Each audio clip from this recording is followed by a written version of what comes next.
Estamos aqui então para o 9º episódio e nós queremos já adiantar para você que antes do toque da última trombeta, alguns acontecimentos terão que ser abordados aqui. Que um deles é o anjo e o livrinho, que é o assunto desse episódio, e também as duas testemunhas do Apocalipse. É isso que nós vamos ver aqui neste episódio. E antes ainda do toque da última trombeta, nós vamos ver alguns capítulos que são necessários para que você entenda todo o contexto do livro do Apocalipse. Nós vamos ver o capítulo 12, nós vamos ver o capítulo 13, que fala da besta e do número da besta, e nós vamos ver o capítulo 17, 18 e o 19, como eu falei ali. Isso antes do toque da última trombeta, porque assim que for tocada a última trombeta, então Jesus toma posse da terra. E aí vem os acontecimentos finais antes de começar o milênio. Porque antes de começar o milênio, Satanás vai ser amarrado. É o que nós vamos ver depois no final dos 7 anos aqui que estamos tratando. E também conhecido como a última semana do profeta Daniel. Então é isso que nós vamos tratar aqui. Deixe o seu like, dá aí o seu joinha e também se inscreva no canal caso você não seja inscrito, tá certo? E compartilhe com os teus contatos, com os teus amigos, com os teus familiares. Nós estamos tratando aqui de um assunto muito importante.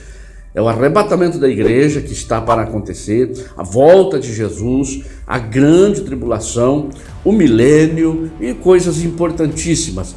Veremos também aqui sobre o juízo final, o grande trono branco.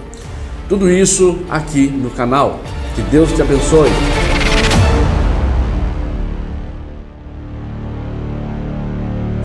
Como eu falei, então, antes do toque da última trombeta, tem esses acontecimentos.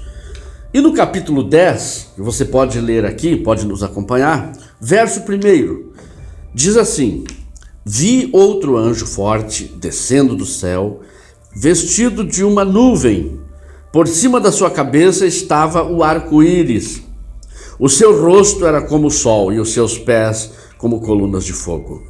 E tinha na mão um livrinho aberto. Pôs o seu pé direito sobre o mar e o pé esquerdo sobre a terra. Bom, esse aqui que João está falando é Jesus. É o mesmo ser que foi visto por ele lá no meio dos castiçais. Aquele ser que caminhava lá, que os seus olhos eram como chamas de fogo. E assim está aqui também o mesmo ser aparecendo aqui nesta visão de João. E este ser é Jesus, é o Cristo glorificado, que nós vimos nos episódios anteriores. E aqui nós estamos vendo que ele vem, por cima da sua cabeça estava um arco-íris. Esse arco-íris aqui é o mesmo arco-íris lá de Noé. Lembra que Deus fez um pacto com Noé de não destruir mais a terra com água?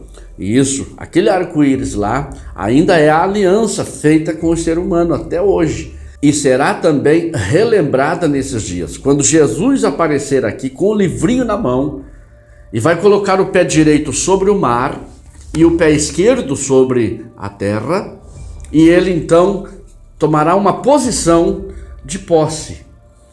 Esse livrinho que nós estamos falando aqui não é outro a não ser aquele mesmo livro que nós viemos tratando desde o início. Aqui está sendo chamado de livrinho, mas na verdade é aquele pergaminho, é aquela escritura selada com 7 selos. E os selos nessa altura aqui já foram todos abertos. É por isso que João vê Jesus com o livro totalmente aberto. Isto é, os 7 selos já foram desatados. Tanto é que o último selo deu a autorização para o toque da primeira trombeta. Lembra? Primeira, segunda, terceira e quarta, isso tudo após a abertura dos selos. Tá certo? Agora aqui nós já estamos na 6ª trombeta. Falta só a última para ser tocada. Nessa altura do estudo que estamos dando a vocês. A última trombeta vai ser tocada. Mas antes, então, acontece isso. João vê o anjo, que é Jesus, vindo com o livrinho totalmente aberto. esse ser que aparece aqui, né, descendo do céu, e por cima da sua cabeça o arco-íris, e o seu rosto era como o sol. Por isso que nós compreendemos que era Jesus, porque o único que tem brilho no rosto como o sol é Jesus, nenhum outro, mas ele tem este brilho como o sol. Então é Jesus que aparece aqui, e ele põe o pé na terra e o pé no mar, em posição para tomar posse dessa terra.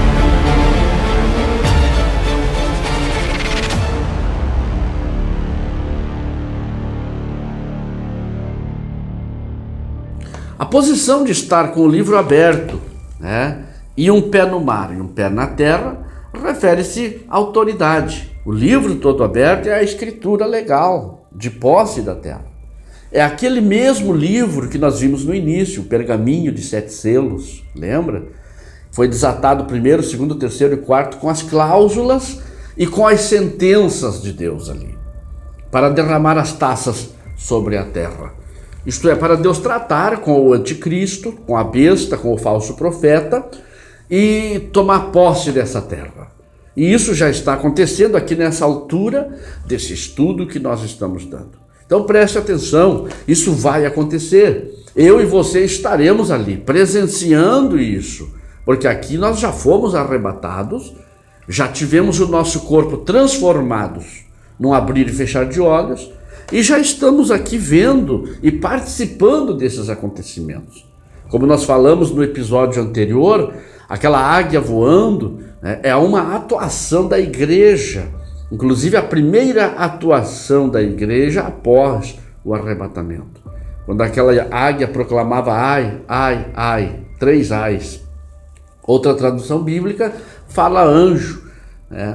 Então quando fala de anjo também refere-se à igreja, porque os pastores que atendem as igrejas na Bíblia aqui são reconhecidos como os anjos, ou anjo da igreja, como a gente falou lá nas 7 igrejas da Ásia, né? Ao anjo da igreja escreve.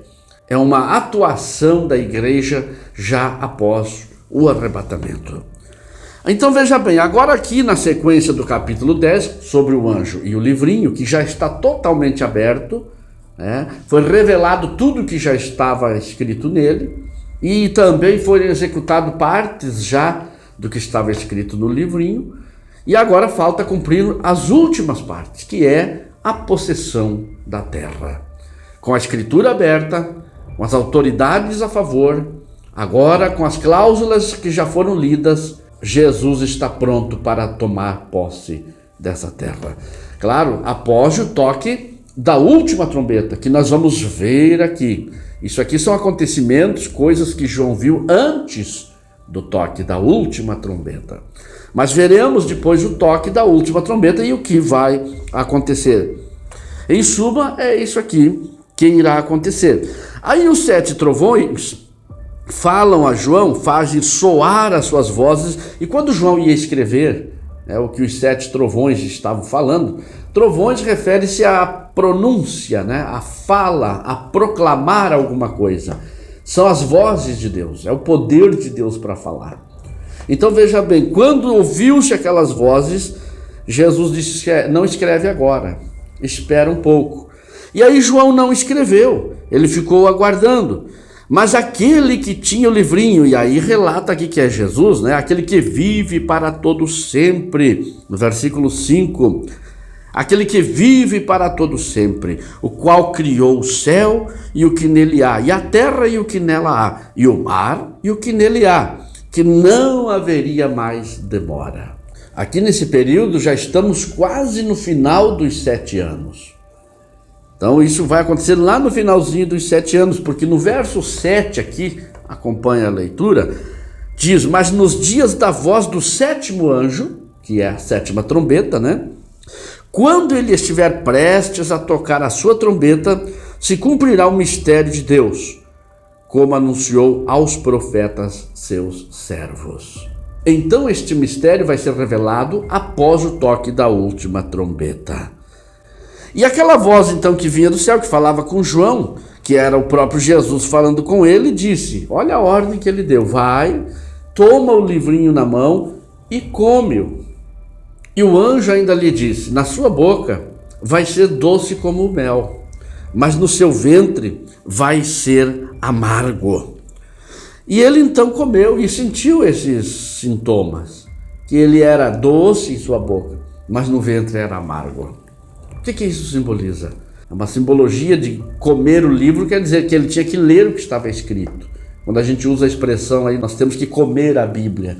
Não é que eu vou morder a Bíblia e comer a Bíblia. Não, eu vou ler a palavra de Deus. Eu vou me alimentar da palavra de Deus. Eu vou me alimentar do que está escrito nela. Isso é comer a Bíblia, na expressão popular.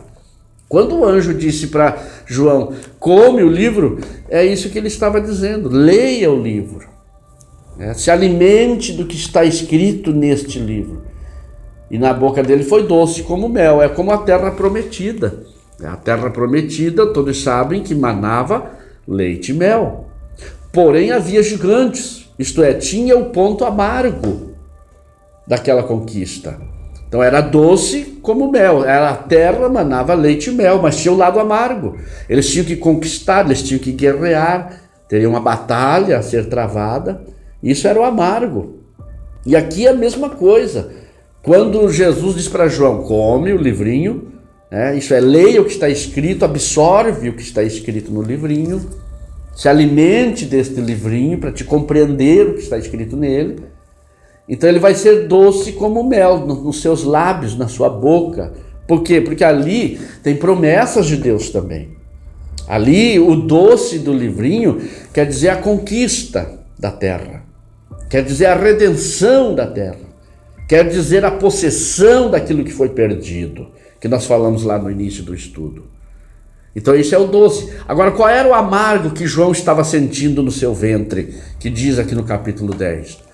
Eram as cláusulas, as batalhas, as taças da ira de Deus, que atingiria a terça parte da natureza, dos peixes do mar, que atingiriam os homens. Haveria morte, como nós já vimos ali nos outros episódios, derramamento de sangue, dor, sofrimento. Esse é o amargo do livrinho que João estava sentindo ali. E Deus fez isso para que ele sentisse todos os sintomas dessa conquista. Esse amargo também que está ali nesse escopo da redenção, ou no conteúdo daquele livrinho, representa o Calvário também, a cruz. O que Jesus passou por nós foi amargo. Inclusive Jesus disse lá no jardim do Getsêmani, Pai, passa de mim este cálice. Ele estava dizendo, é muito amargo, é muito difícil. Agora, todavia, não se faça a minha vontade, mas a tua vontade. E agora João estava sentindo aqui esse amargo também. Quando ele leu o que estava no livrinho, quando ele absorveu o que estava escrito ali, foi o que Jesus disse a ele. E aí João entendeu que a terra seria conquistada, que haveria uma vitória, que haveria uma conquista, que a redenção estava vencendo, o projeto estava de pé, o plano de Deus estava sendo realizado e estava sendo concretizado. Então ele entendeu tudo, é doce, é belo, é bonito, é formoso, mas também tem o lado amargo. É isso que representa esse livrinho que estava na mão do anjo. Então o livro é a escritura, como eu falei, desatada aos 7 selos, com autoridade de posse da terra. Isso se chama redenção. Trazer de volta ao antigo dono, aquilo que foi perdido pelo homem lá no Jardim do Éden. Lembra? Deus deu na mão do homem, deu para Adão governar, Adão que iria administrar, e por causa do pecado, da desobediência, então por causa da queda, o mundo passou a estar no maligno. E então ele tomou posse dessa terra ilegalmente, como um usurpador, como a gente vem falando. E agora aqui Jesus se prepara para tomar posse da terra. Ele se prepara para garantir a nossa vitória. Ele se prepara com o pé na terra, um pé no mar, para tomar aquilo que já era dele, que é posse do Senhor Jesus. E ele sendo dono de tudo isso, nós também somos participantes. A igreja como noiva, a igreja é participante dessas bênçãos. Somos herdeiros de tudo isso. É por isso que o apóstolo Pedro fala, somos co-herdeiros em Cristo Jesus. Então nós herdaremos tudo isso, tudo que é dele também será nosso.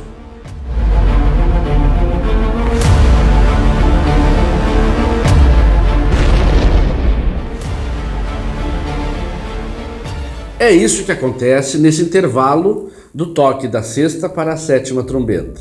Veja bem que a sexta já foi tocada aqui, nós já vimos no estudo passado. Está para ser tocada a sétima trombeta. E então, antes de tocar a sétima trombeta, está acontecendo isso. João vê a visão do anjo livrinho e a aparição das duas testemunhas do Apocalipse. E é o que estamos vendo aqui neste episódio. E depois desse episódio nós vamos ver ainda os capítulos que nós não vimos ainda. O capítulo 12, o capítulo 13, depois o capítulo 17, 18 e o 19. E aí sim, o toque da última trombeta. E João continua tendo a visão do Apocalipse. Na sequência aqui, ele vê as duas testemunhas. Capítulo 11, e foi-me dada uma cana semelhante a uma vara, e foi-me dito: levanta-te e mede o templo de Deus, e o altar, e os que nele adoram.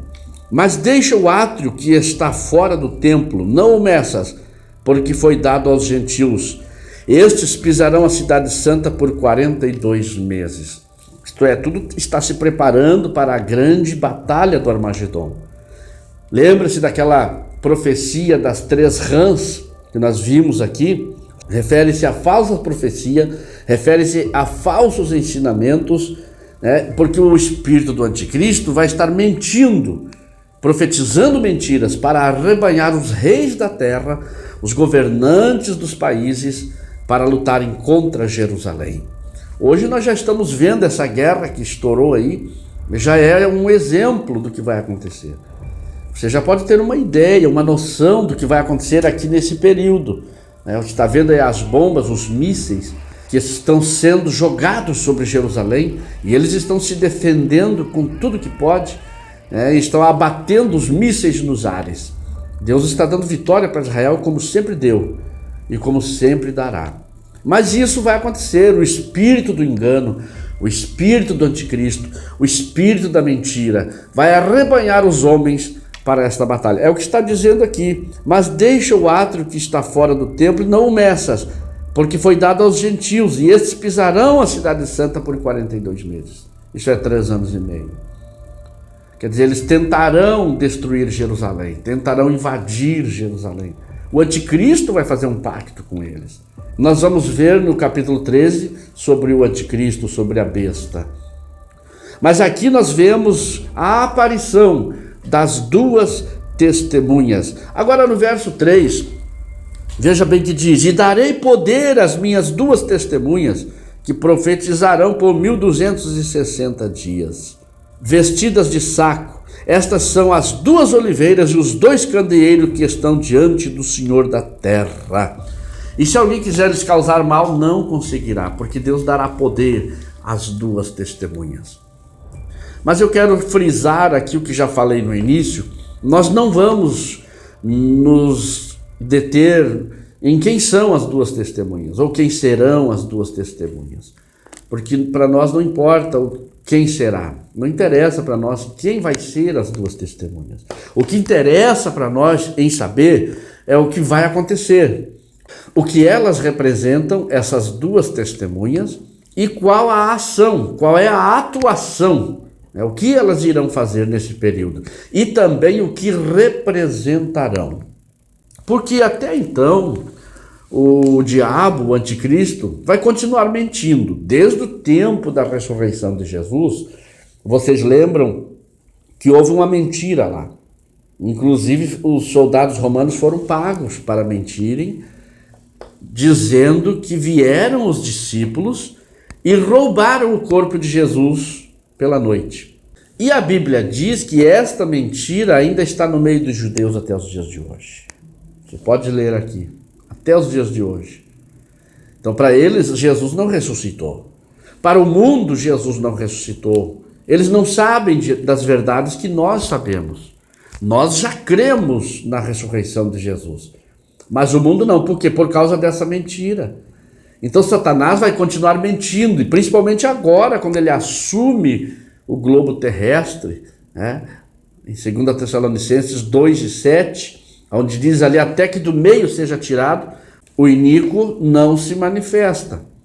Mas quando a igreja for tirada da terra, então ele terá toda a liberdade. E aí ele vai assumir. Mas enquanto a igreja estiver na terra, só a presença da igreja na terra já é oposição a ele. Só a presença da igreja, porque a igreja é a representante legal de Deus na terra. Então, enquanto a igreja está aqui, ele não pode. Mas quando a igreja for arrebatada, ele vai assumir na sua totalidade. O anticristo vai assumir. Então ele vai proferir estas mentiras, como estamos falando desde o início aqui desses estudos bíblicos. Vai acompanhando os episódios. Se você perdeu algum episódio, volte lá atrás e venha acompanhando o raciocínio, que você vai entender todo o livro do Apocalipse. Então o anticristo, o espírito do anticristo, vem desde lá aplicando esta mentira de que não há ressurreição de mortos. Inclusive os que se deixarem ser marcados pela besta na testa ou na mão, eles estão crendo que não há ressurreição.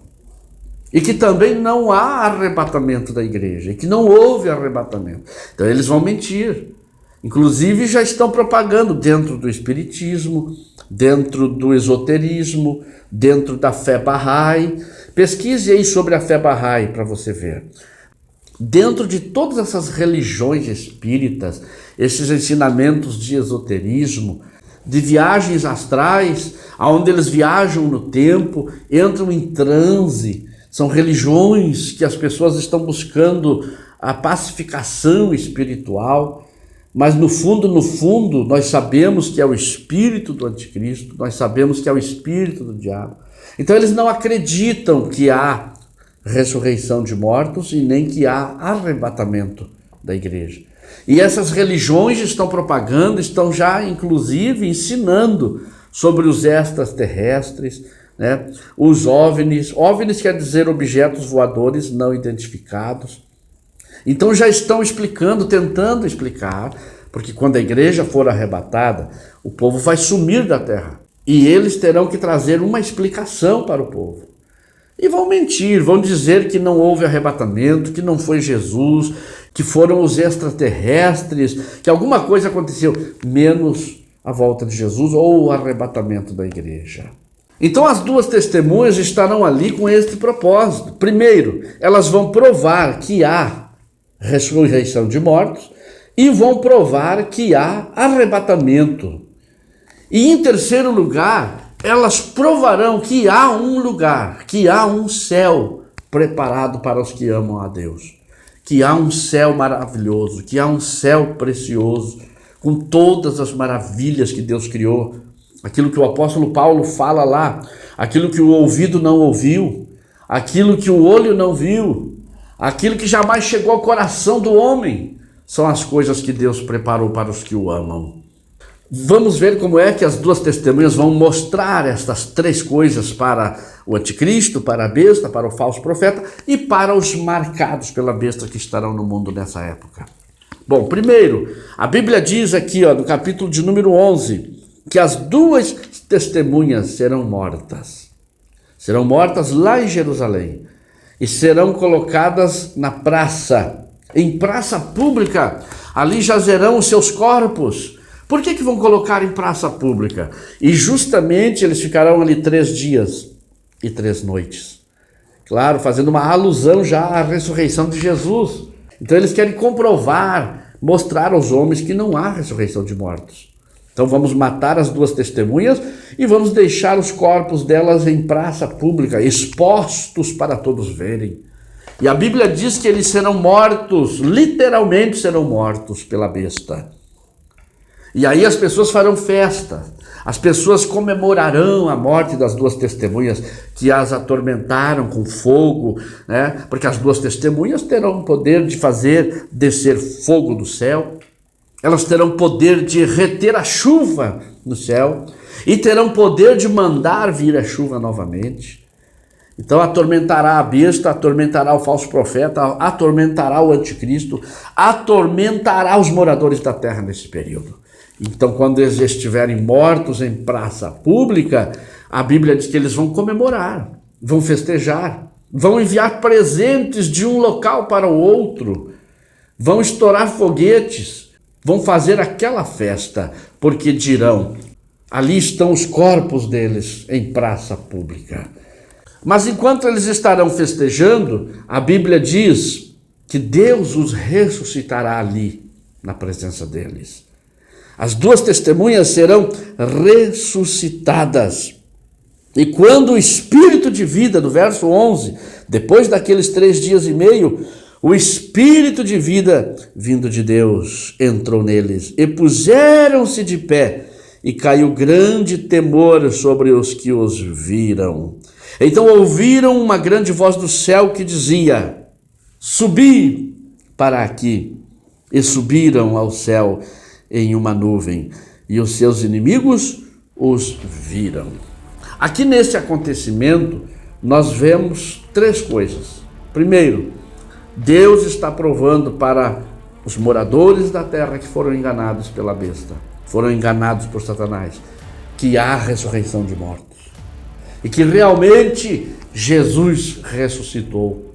E que realmente os que morreram em Cristo ressuscitaram também. Então ali estará a prova para eles. A segunda prova é que eles vão ouvir uma voz: sobe para cá. Assim como em Atos, capítulo de número 1, Jesus subiu ao céu a olho nu, e os varões galileus estavam atônitos olhando para cima, né? Os anjos vieram e notificaram a eles. Esse mesmo Jesus, da mesma forma que o viste subir, voltará outra vez. E eles estarão olhando, observando as 2 testemunhas subindo, tal qual Jesus subiu, e entenderão: há arrebatamento, houve arrebatamento. Então foi assim que os crentes subiram, foi assim que os crentes foram arrebatados. Eles começaram a ver, observar, e começou a cair a ficha deles. Aqui nesse período vai começar a cair o entendimento de que eles foram enganados. Mas agora é tarde demais. Agora eles já estavam marcados pela besta. Agora é tarde demais para eles. É por isso que hoje ainda há tempo para mim e para você. Hoje ainda há tempo de salvação. Hoje ainda há esperança. Hoje ainda há oportunidade. Mas aqui nesse período já não tem mais chance, não tem mais oportunidades. Mas Deus estará provando para eles, através das 2 testemunhas, que há e que houve arrebatamento. Que houve arrebatamento. Que o povo foi arrebatado. E em terceiro lugar, a Bíblia diz que as 2 testemunhas, né, se ocultarão em uma nuvem. Eles subirão aos céus e foram para o lugar onde Deus está. Onde é o lugar de Deus. Então aqui em terceiro lugar, Deus está provando para os moradores da terra que há um céu. Que aquilo que Paulo falou lá, que o ouvido não ouviu, que o olho não viu, que jamais chegou ao coração do homem, realmente existe. É real. Existe um lugar de gozo e de glória. Existe um lugar preparado para nós. Que maravilha saber disso. E através das 2 testemunhas, Deus estará comprovando para eles. Por quê? Porque Deus é justo.